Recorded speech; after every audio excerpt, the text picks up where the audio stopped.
What is good, what is evil? Our man of today has experienced both and committed both like every human being, but he has not known redemption. Let me tell you about someone for whom suffering holds no secrets.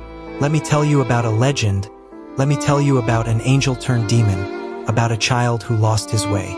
Let me tell you about someone whom life did not spare. Let me tell you about a person whose soul the devil bought. Let me tell you about Madara Uchiha. From a very young age, Madara witnessed his brothers die and saw his father encourage him to kill. Madara is the descendant of a lineage that knew much glory, a powerful and respected family called the Uchiha. Since he was very young, he experienced war, murder, and combat, as sending children into battle was normal at that time.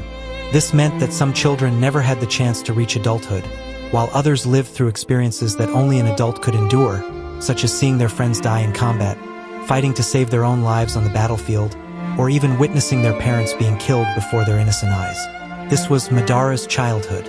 At his age, he should have lived the life of a normal child, but he was born during a period of war, a time when living today and not knowing if you would survive until tomorrow was common, a time when seeing family members die was normal. Thus, from a very young age, he dreamed of only one thing: peace. Peace is difficult. There is too much shame to forgive, too much hatred to swallow, too much unfinished vengeance, and too many sacrifices in vain. Peace seemed impossible until he met someone who shared his beliefs and wished for the same thing, and that little boy was Hashirama. Hashirama was the first, and perhaps the only one, to have given Madara a true childhood experience. They played together and, more importantly, talked about their dreams of peace. It was at that moment that Hashirama told him about his plan to build a village. One day, like every other day, the two boys were supposed to meet, but that day, life reminded Madara of the world he lived in. His friend's father was laying an ambush for him, just as Madara's father was laying an ambush for his friend. Madara warned his friend, and his friend warned Madara of the danger, and the two managed to escape. But there was a consequence. They could no longer see each other. Even in the world we live in, it is evident how difficult it is to live without a friend, without someone to share your visions, dreams, ambitions, or even your moments of doubt and deepest emotions. It is even harder to lose a friend who shared the same vision as you. So imagine what our hero felt. It is said that a man is a product of his environment. Can a man who has lived through all that in darkness still have the possibility of being good? I don't know, but Madara, he became the villain. He climbed the ranks to become the leader of his village, as did his friend. During a confrontation, he lost his brother, the last one he had left. But this incident allowed Madara to reconnect with his former self, the child within him who wanted only one thing: peace. He and his friend Hashirama desired to make their dream a reality, to accomplish what their ancestors had never achieved: building a village. It was a good time. The people appointed Hashirama as the village leader, and everything was fine until Madara and his clan were sidelined from the village's decisions. After enduring it all, Madara decided to take action. He went to warn his clan, but someone who has been a pedestrian all his life doesn't care about having a nice car. The essential thing is to have one. A people who have known war don't care about being loved in the village. The essential thing is to see their children grow up safely. And that's what happened. A people who knew war and murder had only one desire: peace, no matter the cost. When Madara came to warn his clan, no one wanted to listen to him. It's tough not to be respected in your own family. It's tough to speak without anyone listening to you.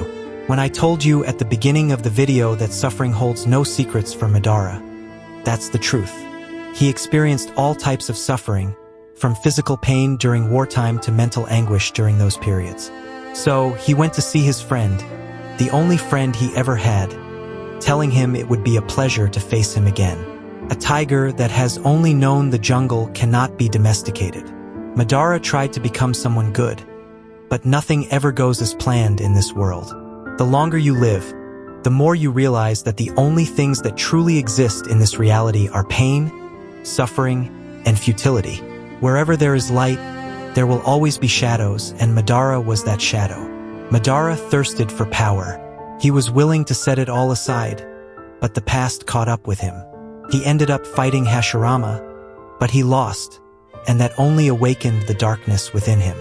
His thirst for power manifested in his desire to conquer the world. But despite everything, he had the wisdom to know that as long as there is the concept of winners, there will also be losers. The selfish desire for peace breeds war, hate is born to love, and to gain something you must get rid of something else. But for Madara to give up his childhood dream of building a village for his thirst for power, was that a good idea? And that's how he fought his friend. This time, he came with the Nine Tails, but he still lost the battle. He eventually returned during the Third Great Ninja War, where he demonstrated the extent of his power, but he ended up losing again and died in the end. That's Madara's destiny. A man blinded by power, a being broken by his destiny, his life, his era. It's tough to love the light when you've never known it. It's tough to attach when you've only lost your loved ones one after another. It's tough to love when you've only known hate. But despite everything, Madara wanted peace. His way was controversial, but he wanted peace. He wanted to be the one to free this world from its sad reality, from this hate. Some didn't understand Madara. Some loved him. Some hated him. But how many of us would be capable of being the light that illuminates others while born in darkness? Lies kill trust and, above all, they deprive you of friends you can truly count on. And worse than that, lies prevent you from seeing yourself as you truly are. Madara was the villain, but he was convinced he was the hero. I hope I've shown you how and why Madara is misunderstood. He's not a good man, Madara, but rather the villain who believes he's doing good. Subscribe and thanks for watching until the end. Leave a like, it's appreciated.